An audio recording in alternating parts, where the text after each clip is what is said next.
I just love Imbolc. It is one of my favorite holidays on the pagan wheel of the year, and I feel like it's underrated and often overlooked.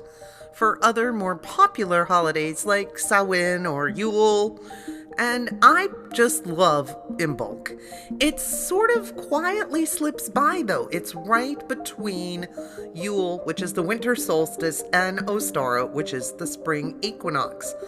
And it's a great time for honoring purification, new life, and fertility, which is all summed up beautifully in the goddess Brigid. The winter can be long and dark, and at this point, most people who live in a colder climate are really looking forward to celebrating the return of light and warmth and growth. And Imbolc is celebrating the first little peeps of spring. It's about enticing Brigid in to come in from the cold. It's a time for lighting bonfires, making St. Brigid crosses and St. Brigid dolls.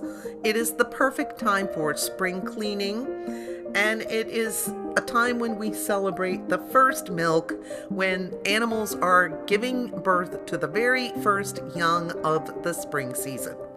So oftentimes you see dairy incorporated into this holiday.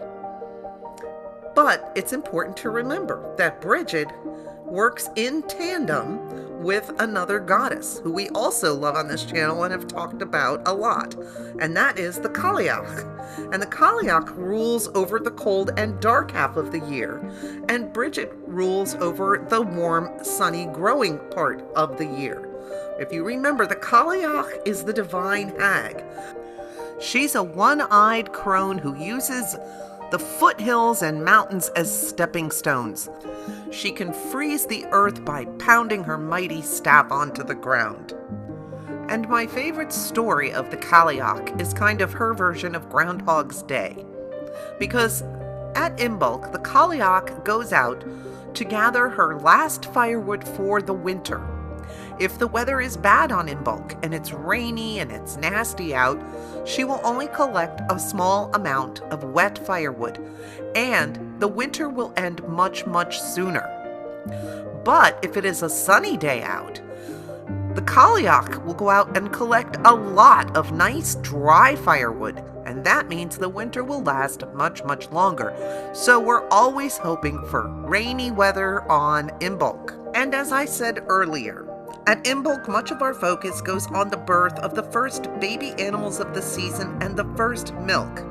And the idea of renewal, rebirth, and regeneration are the driving force of this holiday.